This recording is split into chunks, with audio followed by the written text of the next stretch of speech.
Okay. Okay, so now we are officially live. Hello everybody, I'm here with Dolly, a longtime member of the sports card hobby. She's part of the Sluggers family with Carlos, one of the well-known people here at the show. We also call her our card mom because she is the most friendly person at the show, and she also has a really, really crazy card collection. So why don't you introduce yourself to the people, tell us a little about yourself, and all that fun stuff. Yes, as I said, I'm Dolly Vanram. My son is Carlos Diego. Don't ask me how we have different names, but it happens. And my daughter is Sabrina Manning. She lives in Los Angeles, and I live here at Carlos, and of course I'm married and everything else. We started this business, just to give you a quick recap. About 35, the journey started about 36 years ago. And I didn't start the journey, Carlos pulled me into it. Yeah. Keep going, you're good. And Carlos pulled me into it by taking me to his first card show. I have to digress and say, when he was 8 years old, he was giving newspapers out. And that's how he started. And every penny he made, and the allowance we gave him, he poured into comic books. So he has a crazy collection of comic books, but that's his PC. He never does anything with it. But he started the cards when he was 14, 15, and he took me to the first show. And I could remember it vividly where he said, "Mom, I want you to come here." But I knew there was a hidden agenda. And I witnessed the first show, and I left with my mouth open. And then he said to me, "What do you think?" And I said, "How much you need to invest?" And he told me the figure was big figure, and I said, "Okay, meet me tomorrow at the bank. I give it to you, and you started, but you pay me back every penny." Yeah. He said, "Yes." And that's how his journey started, from the point of view that he got into the business. He bought his first store, which was Sluggers Collectible, with 2 French hockey. I remember I used to drive and help him. Now, understand it, I have my own job, and I took every waking hour to help him. That's what I'm kind of saying to everybody, every mother, every wife, every daughter, helping their children. This is where, when they have a dream, we nurture them. I remember taking him to his first job, which was Crown Life, and I was at Sears, because I'm an executive there, driving him. And he said, "Mom, I want to be a millionaire by the time I hit 25 to 30 years." I said, "Yeah, keep it. You'll do it." Anyway, and he did realize that, by the way. So that's how this journey started. It's passion about the industry that is so healthy. It's so different. And I wanted to embark, if I can go on, how we did the shows. And most of the time I was helping him in the background. We would drive across the border. We would come back at about 4 o'clock in the morning. I would say, "Pull over. We have to sleep for an hour. Go." I get dressed. I go to my workplace. He starts. But the poor kid, and I say kid, he spent 17 years at Sluggers. Inside out, 14 hours a day. Wow. When he did this. And he was so dedicated to it. But here is what happened. In that, during the 17 years, the industry started to change. And you could see it changing dramatically as we move forward. With the advent of internet, because remember, 33 years ago, there was no internet, there was no eBay. Yep, for sure. I don't know how these guys, they were pricing their cards at the show with Beckett. Remember the old Beckett, and they had a price tag. So that's what they were doing, from the point of view of saying, okay, that's how we price our shows. With that advent, and then Pokemon came in, and then the little TCG, the landscape changed from the community. And I will continue to say that a community, the diverse community that we have, which is so special here in Canada, will eventually dictate the market 30 years from now. And it's that community, the landscape, that we saw changing. First it was hockey, and then all of a sudden in Thornhill, the community asked for basketball. And it was a different community, and that's how that grew. So if someone was saying to me, what do you think? Yeah, it's come back. It's really back to the point where when you walk a show like this, it is hockey, vintage hockey. The guys in here, the vendors, are hugely, when I say you have to have respect for these guys.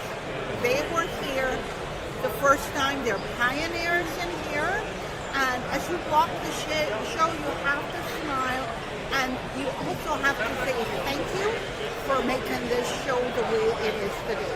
The show will continue to evolve and will continue to change. There is absolutely no question. We live in a world with change. This will change. There is no question. How will it change? You go to hall number 3 and you just watch the dynamics and the magic that's happening in there. And you watch what the little kids are buying. They have a mind on their own. They will dictate to you what they're buying. Those kids 10 years from now are going to be 20, 21. How they bring that into the market. And that's how, with Carlos, all these kids, like Carlos' age, were into this. Many of the stores today, for example, Relics, every time Carlos, we talk to them, they say, thank you for putting up in this business, because they used to go to the show. And we see a lot of them walking around. I remember you at Sluggers, So there is a lot of respect for a lot of vendors in here. And that's really what I want to say, that, sometimes you say don't look at the past, but you have to look at the past, where that is. Many of these guys today are so wealthy with the card business, but they're so humble and they're so fun. And I come to the show twice a year. I want to go see them. I don't see them often enough. I hug them. They're fun and they're lovely. And when you look at what they have, you go, oh, shoot. Yeah. Now, Carlos has evolved, and I'm not here to talk about Carlos, because Carlos, he lives the news. He does not report the news, as he said. He lived it. I taught him to be respectful to people, to be truthful, to be honest. And that's what he needed in this business. And every person that's growing up, I need that. And I know that even just from talking to you, and I remember the first time I met you and Carlos, it like, you guys instantly showed me the love of the hobby and really made me fall in love with just how much you guys not only how you guys treat your business, but also how you treat people that are around your booth. Whether they buy expensive cards, or it's just a kid, or if they take out a ton of cards, or if they don't, you treat them all with the same amount of respect. And I know you have always been super nice to me. You've been super encouraging, and I think people like you are what make the hobby so healthy. You guys are what keep us going. Let's say I'm not feeling good about things, whenever I see you at a show, you're like, I'm really proud of you, Eli, or you say that to everybody, because this friendliness that you bring, there's a lot of it, but I wish everybody in this could model the way that they approach business after you, because if everybody ran it, there's a lot of great people, but if every single person ran it the way you did, this would be the greatest hobby. It is the greatest hobby on earth, but it would be the most popular hobby on earth. So we really appreciate what you are doing, and I think we've talked about how it's gone, how it's changed over so many years, and you've answered a lot of the questions I was going to ask you. But if you were to look into the expo in 20 or 30 years from now, seeing what it was like 20 or 30 years ago when it started, if you were to look in 20 or 30 years, what would you want to see, and what do you think you will see? what I think should be, just based on what is happening right now. These are little kids. They're going to grow up in 10, 15 years. What are they going to bring? You just got to go around to some of the booths that's got the TCG. I'm not suggesting that the sports card market will depreciate because, let's face it, it's hockey town. We're here for hockey. We can't sell hockey in the States. So, but this is a hockey town. And I see that being minimized to some degree, but not a hell of a lot. We need people like you, like everybody else who's into hockey, to bring it to the forefront, to keep it going. Talk about vintage hockey. Can I show that? Yeah. So tell us about the dealer who has this and how long he's been here for. So Okay. just to start off, it is a George Vezina rookie, and it is graded a PSA 6. And this card, you can see, has a sticker price well into the 5-figure range. So tell us about the dealer. He's obviously one of the pioneers of the show. You have known him for a long time. Yes. So tell us about his booth and his cards. Okay, his booths are 800, 801, and 802. His name is Larry Kerrigan, and we call him Cutthroat Larry. Don't ask me how, but his sign says also Cutthroat Larry. He is one of the nicest, the friendliest. I have 3 that I come and I hug them and I see them. And this is what makes its attitude due to the hobby. And when I went around, he just sold 2 mantles yesterday. Yep. Yeah. Our friend just came in from the States. Eli did a huge business with him. He's into vintage. He's into a lot of other things, but mostly vintage. He's got. Yeah. His assortment has changed. And I love him for what he is. I love the other Larry Fleming. Yeah. He's got a long hair. Yeah, He's got an assortment, and he has a store in Belleville. Loved him. And then without any due respect, I love Dan. Dan is in the corner. Okay. And he has a lot of vintage. He has a Gretzky with a blank back. There's only one of 3. Wow. There. So he has that. I don't have time to go get it. But these guys, we meet them at shows, we see them, and it's like a family atmosphere. When you have a family, which you don't see today in a lot of the businesses. It's so fragmented. But I go, and I think the hockey will continue to be a family. Now you got to integrate a little bit of the TCG in here. The other thing I see is the community is going to dictate this market. It's not Tops or it's not Fanatics. Fanatics want to make sure that the wax market is healthy. Well, I got news for you. Wax is not that selling that much. We have sold, singles are going crazy. For sure. So the market will evolve to singles, and what these guys are saying, I prefer to go buy a single card than go chase it. For sure. In the wax, it's so heavy. Yeah, and one thing that you mentioned too is the aspect, obviously, of being a mom in the hobby for so long.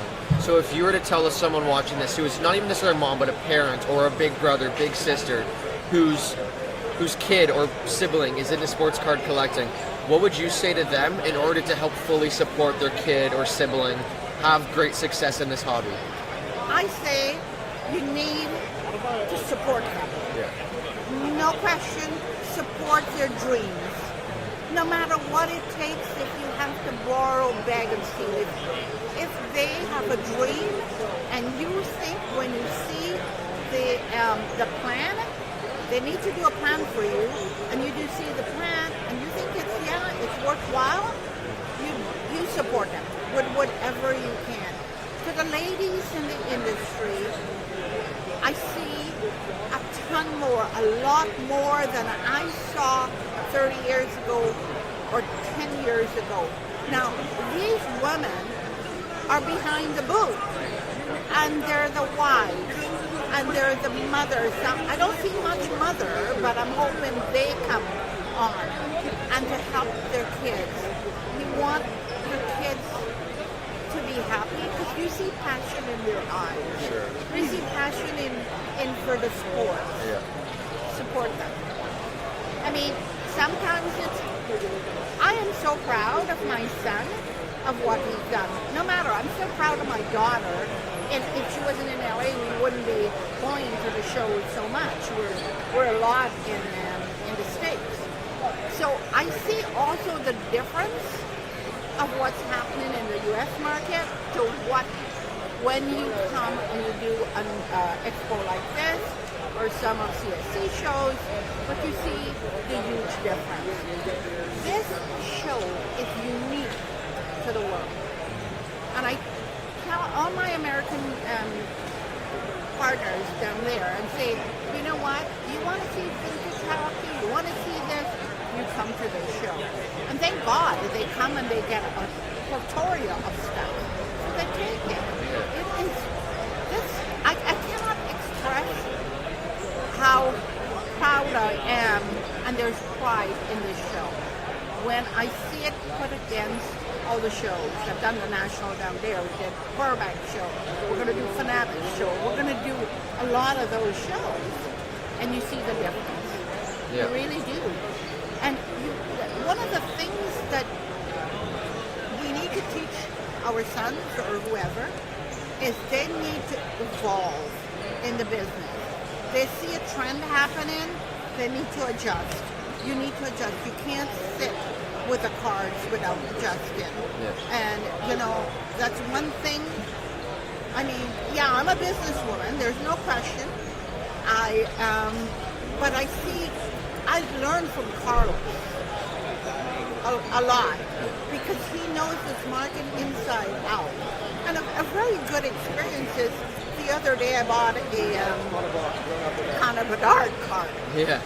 And this guy was selling it, and I bought some cases from him. So he says, I got this, I just quoted it, I want $1,000. I said, no. He said, that's what it's going. I said, I'll give you $900. I phoned Carlos. Carlos said, Mom, do not buy the card. Do not buy. I said, why? He said, don't buy the card. I'm going to tell you why. Because in 2 weeks, that card is going to be $500. I said, how do you know? He said, I know. So I went and I bought it. 3 days later, I came to the show and I sold it for $700. I lost $200 because I saw what was happening. And he's got this sixth sense that he could see coming down the road. Sure. And today it's going for what, 400? 450, 500, yeah. So that is what you need to understand about the card market too. When something first comes out, and the same thing in the States, bang, bang, bang, it's like a big deal, and then it doesn't go. But I think you have to have, what's that, intuition? Yeah. Instinct Yeah. in business. Because it's like sometimes like the stock market. And you can't sit on a product when you know. I mean, yeah, we've done well, but I've also lost. Yeah. And so anybody else, you just move on. For sure. But that's all I could say is support them. For sure. Yeah. And I see a lot of things, oh, that's crap. What are you doing there? Like, we go around, and the woman says, just sell it. I want the money. But it's okay. That's okay too. Yeah. For something. Because I think when you're older, what are you going to do with these cards if you don't sell it? I mean, that's the other thing you have to look at. But anyway, that's what it is, and I don't know. Do you have any more questions? I think you pretty much hit on all of our points. But yes, guys, if you are at the show or any big show and you check out Sluggers55 on Instagram. He is always updating what shows he is at. Be sure to come say hi to Dolly. She is the best when it comes to this show. She will give you knowledge. She will make you look at the hobby a whole new way, give you a whole new perspective, not only on sports cards but also on life. She also talks she just talks to a person in the most kind way possible. So we thank you very much, Dolly, for coming on the podcast. Yes. So yes, we definitely check her out. She's at a lot of shows. Like I said, Sluggers55 is where you can find updates on where they're going. And yeah, we thank you very much, Dolly, for coming on. Thank you for having me. And I'm glad that I'm participate in. I'm so happy and proud, like what I do see. And sometimes you want to give that over. And you know, we're Canadians, guys. We're not Americans, and that's what I want to say. For sure. And Canadians are so heartwarming. And it's like Dr. Collectible coming for the first time. Oh, yeah. I made sure, but everybody that he was well looked after and treated well. For sure. That's what we do as Canadians. For sure. Well, like I said, we thank you for coming on.